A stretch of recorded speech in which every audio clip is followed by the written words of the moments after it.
Gosh dang it. I can't believe I'm doing this again. Oh man, this hurts. This is hard. I think I'm just gonna stare at it until it goes away. That works sometimes. I don't want to have to do this. Why? No.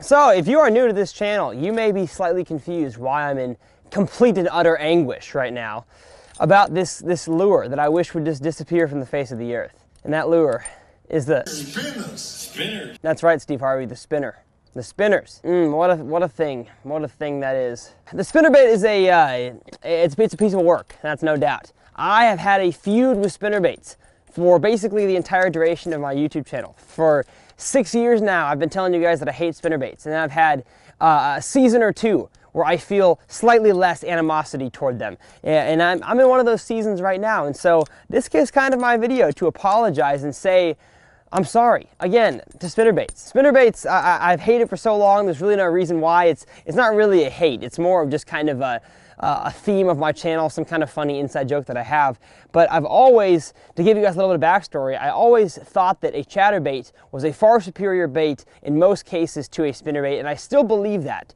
And so my hate for spinnerbaits in general, I wouldn't say hate, hate's a really strong word, using chatterbaits over spinnerbaits, and I add square bills into that mix as well for kind of shallow water cover, fast moving lures. But the spinnerbait I've found, especially in one case, cannot be beat. The spinnerbait when you're fishing for bass in the springtime or fall time, there's one scenario that it can't be beat. And you guys, obviously, you watched my videos, 30,000 views on the tournament video.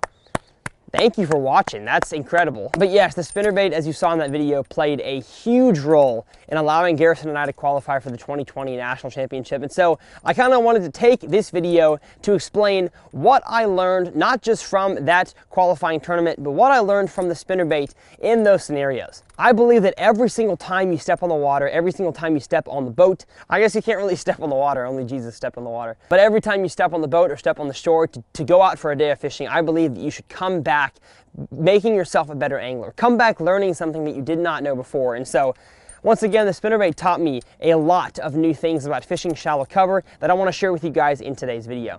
Now, of course, before we get started talking about the spinnerbait and kind of what I learned throughout the tournament, if you somehow missed the practice videos or the tournament video itself, they have like 30,000 views. They're actually doing really incredible. I'm very, very happy you guys are watching those and that you enjoyed the videos. They are linked over here in this corner. Highly recommend those. A ton of fish catches. I think on both, maybe on the first video, I only caught like 3 or 4 fish. On the second video, probably 30 fish catches in a tournament, which is just so much fun, incredibly fun. So again, if you guys have not seen those, click on that corner. But I say we get started.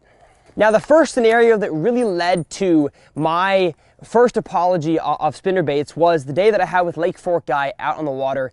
Basically, same exact time of the year. I believe the day that I fished with him was just, I think, a day before the full moon, and the day that I had the tournament was 2 days after the full moon, both in, I believe, end of February was the same day with Lake Fork Guys. Now, the weather conditions couldn't have been more different. Lake Fork Guy was a little bit windy with totally bluebird skies like this, and the tournament was dead calm with some rain and some, fog and cloud cover, and so the weather conditions couldn't have been different, but I think the fish were still in the same mood, is that they were getting ready to spawn and they were up shallow, wanting to do their thing, wanting to spawn. And so LFG really opened my eyes to why the spinnerbait is a better lure around shallow cover, especially shallow bushes and shallow wood, than a chatterbait and a square bill are. And as I show some of this footage kind of over the screen here, you guys can see some of the cover that I was fishing at Sam Rayburn was incredibly spread apart, kind of little stick-ups. I don't know if it's called buckbrush. I should probably do a little bit more research into what that exact type of brush is called, but it is almost like a very thin kind of sticky bush that sticks up,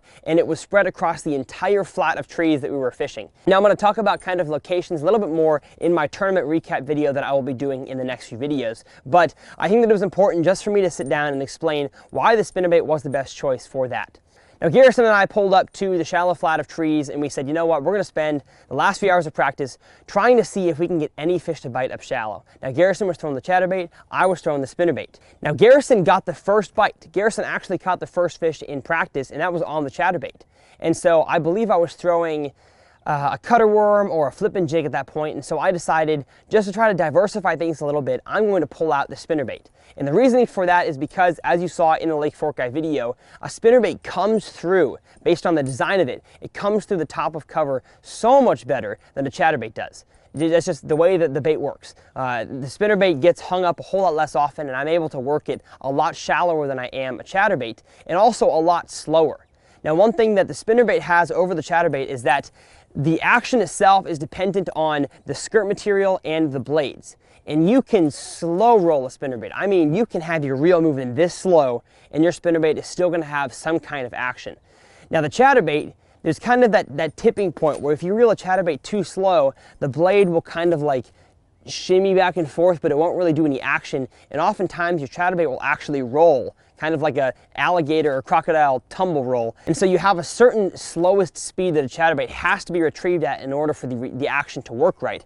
But the good thing about the spinnerbait is that those fish weren't really ready to chase down a bait. None of the fish that I caught during practice had the bait completely in their mouths, and only, I'd say, 2 or 3 fish throughout the tournament really had the white part of the spinnerbait in their mouth. They oftentimes just had the trailer hook or both hooks on the outside. So these fish were not in a crazy chase down mood, which is why I think during the tournament, Garrison actually mostly just fished the Cinco all day, because Garrison didn't have the kind of confidence that I had in the spinnerbait, and so he said, you know what, I'm going to let you work that. They're not biting the chatterbait today, so I'll work the Cinco while you work the spinnerbait, and it actually worked out to be a great combo for us throughout the day.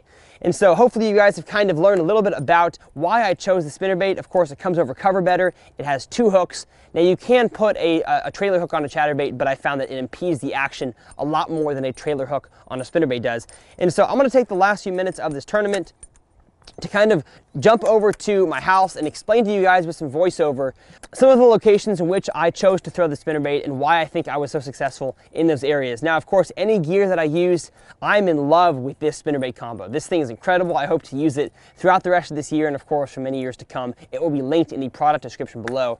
And we'll see you guys back at the house. So we are now back at the house. We're going to watch some tournament footage here from the Rayburn tournament while I explain kind of why I chose the spinnerbait for these certain areas. And as you can see here, we are fishing a very, very woody area that, as I'll explain in the kind of tournament recap video, should not have any water in it at all. And so what you're seeing here as I pause it is kind of an area that has trees, bushes, grass, laydowns, stumps, and really everything in between. There's even hydrilla that is somehow not, of course, grown up this far because there's usually not water in this area, but there's hydrilla that's kind of floated in clumps into this area. So you have basically everything possible for shallow water cover fishing. You have every type of cover these fish could be on. And so in this scenario, using a reaction bait of any kind, whether it's a square bill, swim jig, spinnerbait, chatterbait, is a great way to find out kind of where these fish are positioned. And so in the practice video, the fish were really hanging on whatever this stuff is here, right to my left of my leg here. I don't exactly know what this is. I don't know if they're reeds. I don't know if they're, like I said, buckbrush. Whatever these things are, leave a comment below if you know what these are. But that style of brush is really what we found these fish to be on. And in the practice video, they were really hanging on it, as this clip will show you here. I caught a fish, as in the stuff as possible. That's where the big 6-pounder came, is right in the thick of the stuff. But in the tournament day, we realized the fish kind of slid out a little bit and would still bite the spinnerbait, but they were kind of around that shallow brush type stuff, kind of in the circular holes that didn't have anything. So they might have been still sitting on that, but they wanted the lures presented out in the open. And so as I play here, you can see I make a cast kind of right in between the tree and the bush over there, and that's where I end up getting my bite. And right here, I'm putting my rod tip down a little more. Boom, I set the hook. I put my rod tip down a little more to get the bait a little bit deeper, and then I set the hook right when I catch that fish. So now I don't exactly know why, but the spinnerbait was really the only bait that I could really get chomped on. I mean, the chatterbait caught a few fish here and there, but those fish really wanted a bait slow rolled right over that brush and right over, kind of the areas that they were probably staging to make their beds in. Now what you are seeing in this area here is, of course, the same type of shallow water cover, but you can really see the exact type of stuff we're fishing. The first clip that I showed didn't exactly show it up close, but right here you can see the little tiny stick-ups. They look like reeds, they also look like kind of little bushes, and that's exactly what these fish were staging around. And so as you can see, I made an incredibly long cast, even with a 610 rod, and boom, got that fish. And so what was crucial about kind of these areas was that, one, long casts. In a half-ounce spinnerbait was really, really important because I was able to cast it a long ways, because our other Texas A&M team, one of the other guys that fished, they were fishing the exact same spots as us, but only had 10 pounds and we had 17. And the reason for that is because they told us they were making fairly short casts. They were not making long casts to these fish, and I think these fish were kind of a little bit spooky. They still wanted to eat a reaction bait, but they would not eat as often close to the boat. The big 7-pounder that I caught, the 6-pounder that I caught were both on very, very long casts, and that is why the half-ounce spinnerbait was so important. Kind of that compact design allowed it to get far away from the boat, but still slow rolled in that zone for a long time. So we're going to take a look at one more clip here real quick. Now the area that we're fishing here is a little bit more diverse than the last few, because we have a lot of trees. We have an area of buckbrush to the right, and then we have an area of those, whatever those stick-up reed things are. I sound like an idiot not knowing the plant species, but that's just not my specialty. And boom, as soon as I made a cast kind of in between those two areas, the buckbrush and the little stick-ups, that's where I got that fish. And I'm telling you guys, those fish were just nailing it. Now, they didn't have it crazy in their mouth. They either had one hook or the trailer hook. So they weren't in a feeding mood. I'd say they were more in just a angry mood that whenever that spinnerbait came by, they slammed it. So hopefully this footage helped you guys understand a little bit more why I chose the spinnerbait in this scenario. As you look at the footage, you can tell this stuff is definitely not easy cover to fish in. I'm having to weave my boat in and out of these trees. The trolling motor is very high, and I have all sorts of cover that the bait could get stuck on, but that's what the fish were sitting in.